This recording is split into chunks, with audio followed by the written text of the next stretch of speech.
Hello my dear student, जैसे कि आप बताए थे पिछले वीडियो में कि आज हम लोग शुरू करने वाले हैं बायोसाइंस। इसके अंतर्गत बायोसाइंस में जाने के सबसे पहले इसमें देखिए, बायोसाइंस जो होता है नर्सिंग के क्षेत्र में एक बहुत इम्पोर्टेंट ये है, पेपर है एग्जाम के दृष्टिकोण से। और बायोसाइंस की तैयारी करते हैं उस समय आपको 3 विज्ञान पढ़ना पड़ता है।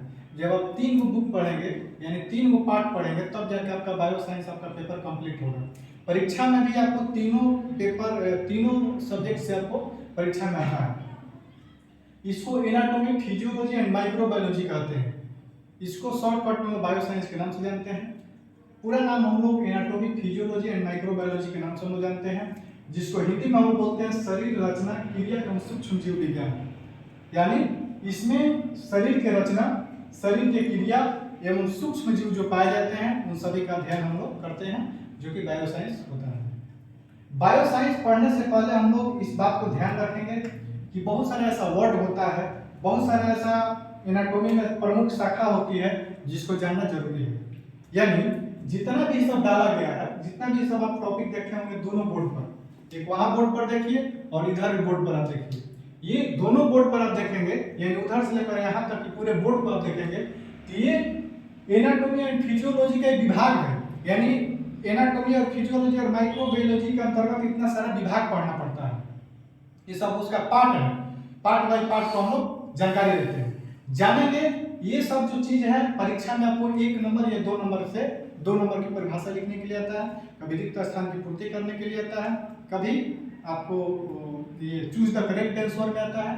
ये सब जितना भी आप दिखलाई दे रहे हैं ये सब टर्म्स है, ये सब वर्ड है जो कि परीक्षा में आपको इससे 1 या 2 नंबर के सवाल पूछे जाते हैं।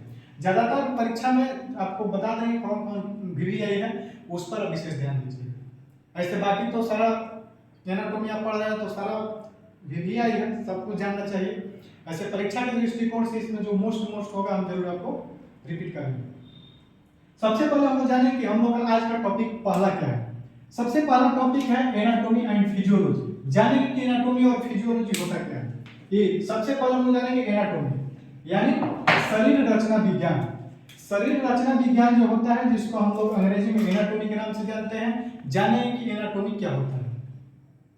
तो चिकित्सा विज्ञान की वह शाखा चिकित्सा विज्ञान की वह शाखा जिसके अंतर्गत हम लोग अपने शरीर के रचना, शरीर के अंग और आपसी संबंधों का अध्ययन करते हैं, उसी को हम लोग बोलते हैं एनाटॉमी यानी शरीर रचना विज्ञान। यानी जिस विज्ञान के अंतर्गत अपने शरीर के संरचना के बारे में पढ़ते हैं, अपने अंगों के बारे में पढ़ते हैं और उसके परस्पर या आपसी संबंध के बारे में अध्ययन करते हैं, तो उस विज्ञान को आप एनाटॉमी कहेंगे यानी शरीर रचना विज्ञान।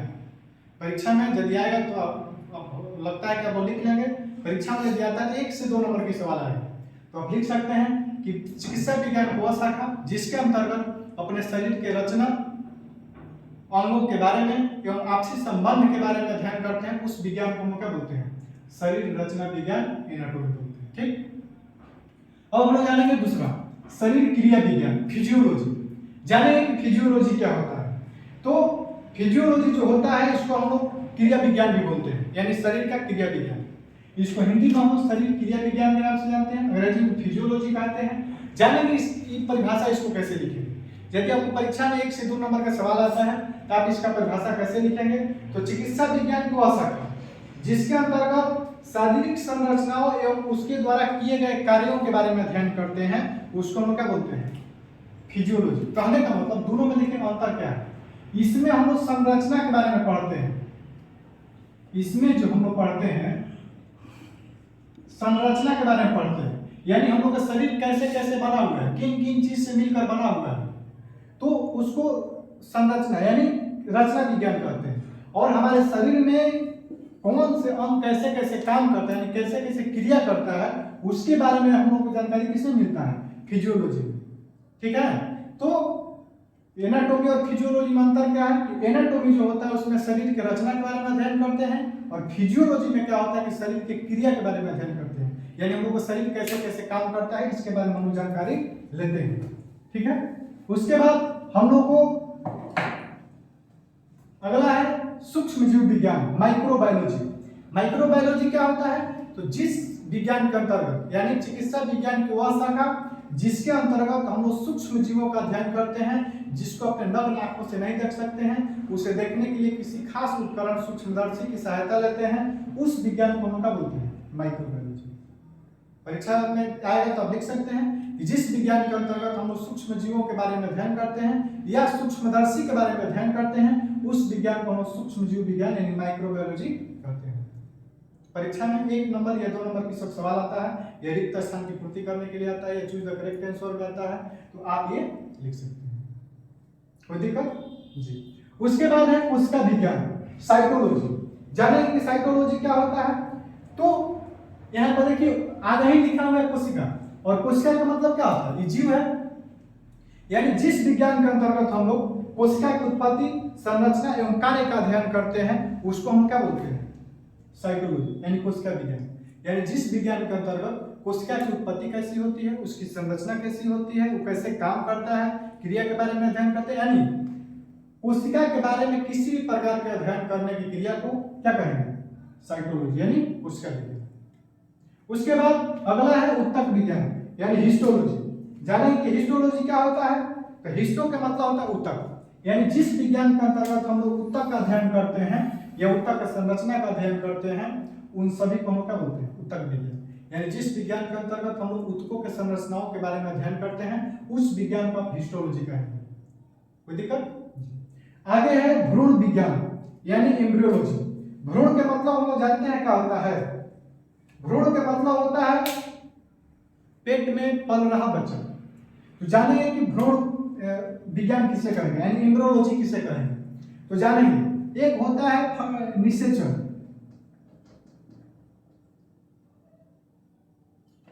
जिसको अंग्रेजी में फर्टिलाइजेशन बोलते हैं, यानी निषेचन से लेकर 8 सप्ताह के बीच में भ्रूणों के बारे में अध्ययन करना ही क्या कहलाता है? भ्रूण विज्ञान।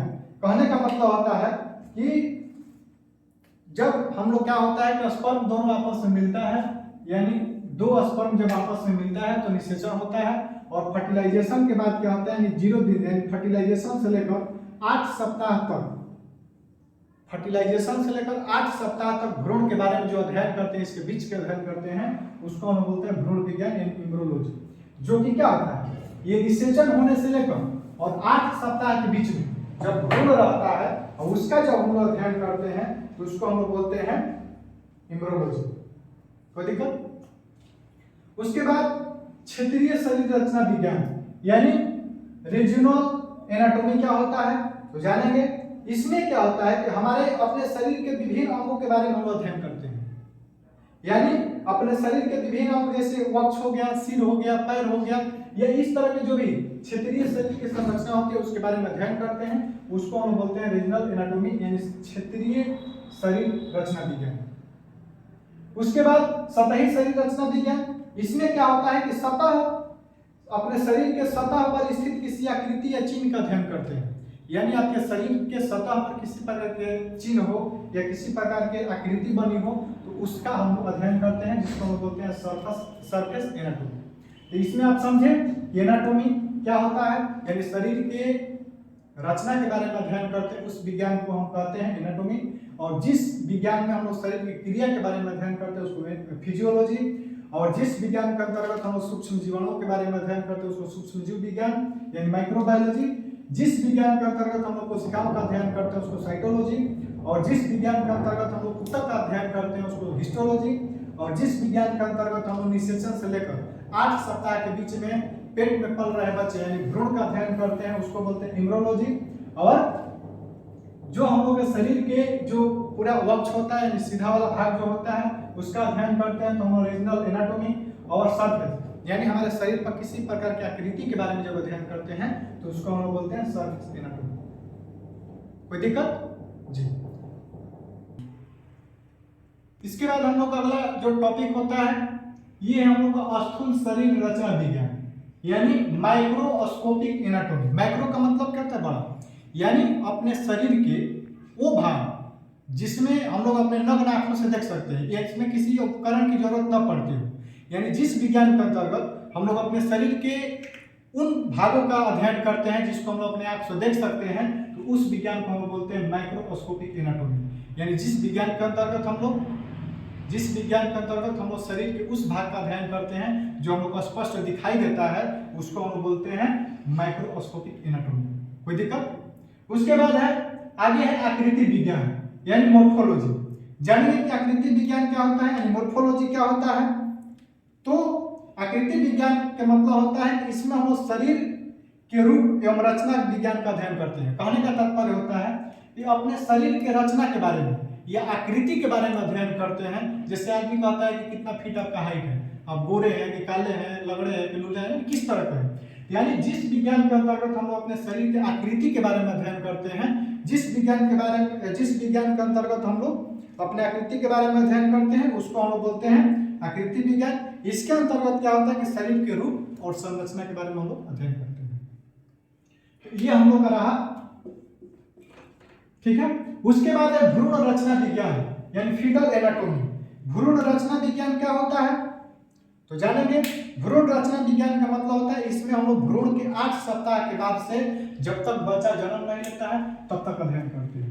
कहने का मतलब होता है 8 सप्ताह से लेकर जन्म तक यानी प्रसव तक।